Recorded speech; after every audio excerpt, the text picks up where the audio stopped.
આજે તો બનાવી નાખ્યું ફણસનું શાક. તો જય દ્વારકાધીશ બધાને. આજના નવા વિડીયોમાં તમારું બધાનું સ્વાગત છે. અને આજે આપણે આવી ગયા ગાંઠિયા ખાવા સવારમાં ઉઠીને. અને જણાવજો કે આ ક્યાંનું લોકેશન છે. ઓહો, આ ભાઈ તો ગાંઠિયા કોઈ બનાવે. કોમેન્ટમાં જરૂર જણાવજો કે ભાઈ આ ભાઈ ક્યાં ગાંઠિયા બનાવે છે અને આ દુકાનનું નામ શું છે.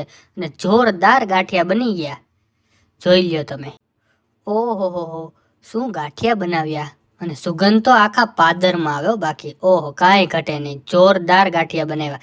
અને ગાંઠિયા ખાઈને આપણે પછી નીકળી ગયા ગાડી લઈને પ્રોગ્રામ તરફ. આજે આપનો પ્રોગ્રામ છે ગુંદાળા પ્રાથમિક શાળામાં. અને પછી તો આપણે બધા બાળકોને પ્રવેશ આપ્યો શાળામાં. એલા ભાઈ, ક્યાંક જાવ ત્યાં તો સરખા બેસો.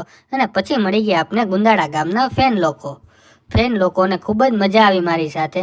અને પછી તો આપણે આવી ગયા ઓફિસ પર. અને ઓફિસ પર આ ભાઈ શું કરે એની જ કંઈ ખબર નહોતી પડતી. આમ તેમ જોયા રાખે. પછી બપોરે આપણે જમવા આવી ગયા. જમવામાં હતો રસ, કાજુ ગાંઠિયાનું શાક અને રોટલી. પછી વાગી ગયા બપોરના 4 અને આપણે જવાનું હતું શૂટિંગ પર. એટલે આપણે નીકળી ગયા ગામમાં.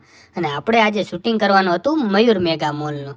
ત્યાં જોરદાર આપણે એડવર્ટાઇઝમેન્ટ કરીને અને પછી આપણે આવી ગયા શિવ લેબોરેટરીમાં આવીને આપણે આજે જવાનું હતું ફણસનું શાક બનાવવા. કેટલા લોકોએ ફણસનું શાક ખાધું છે કોમેન્ટમાં જણાવજો. અને પછી આપણે નીકળી ગયા ફાર્મ તરફ. આજે તમને બતાવું કે આજે અમે કયા ફાર્મ ઉપર જવાના છીએ. જોઈ લો, આ ફાર્મ છે તિલપોટિયા ફાર્મ. જોરદાર લોકેશન છે, એકવાર તો તમે જરૂર આવજો. જો આપણે અંદર આવી ગયા ને, અંદર તમે જોઈ લો આ રીતનું ફૂલ મસ્ત જોરદાર લોકેશન વાળું ફાર્મ છે. અને ત્યાં સ્વિમિંગ પુલ પણ જોરદાર છે.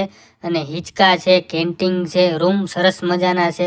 અને જોરદાર ફાર્મ આવેલું. અને પછી તો બધું સુધારવા માંડ્યા. આ છે કેવલભાઈ. અને આને બહુ કંટાળો આવે છે બધું સુધારતા. માન બેસાડ્યો છે. અને પછી તો બધું સુધારીને પછી કેવલભાઈને લગાડી દીધા તેલ ચોપડીને ફણસ સુધારવા. માન બેસાડ્યો છે, ક્યાંય લાગમાં નથી આવતો. આ છે ફણસ. અને ફણસનું જો આ કાપવા માંડ્યો છે. અને જોરદાર આપણે પછી શાક બનાવ્યું છે, તમને આગળ બતાવું. જો આને માન કરીને કાપ્યું છે. ઓહો, હા, કાંઈ ઘટે નહીં. વાહ, તો ઉડાડી નાખ્યું. વાહ કેવલભાઈ, દાંત કાઢોમાં. ચાલો કરવા માંડો ફટાફટ. પછી આપણે કટકા કરીને જોરદાર શાક બનાવવાનું છે. તમે જોતા રહેજો, સ્કીપ ના કરો. ફટાફટ જો આ કરી નાખ્યા છે કટકા. બીજું કાંઈ નથી, આ છે ફણસ. એટલે કાંઈ બીજું કાંઈ વિચારવાનું નથી કોઈએ. ઓકે. અને પછી આપણે કરી નાખ્યું શાક ચાલુ બનાવવાનું. ઓકે, જોરદાર ગ્રેવી બનાવીને શાક થઈ ગયું છે રેડી. જોઈ લ્યો, કમ્પ્લીટ. જોરદાર સુગંધ આવે છે, કાંઈ ઘટે નહીં એવી.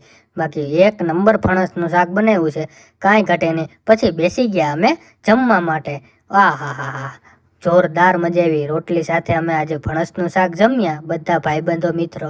કાંઈ ઘટે નહીં. આને તો વળી મોટો બટકો પડ્યો. ઓહો, બહુ ભૂખ્યા થયા હતા. અને 11 વાગે બન્યું છે. મળીએ નેક્સ્ટ વિડીયોમાં. સબસ્ક્રાઈબ કરી લેજો.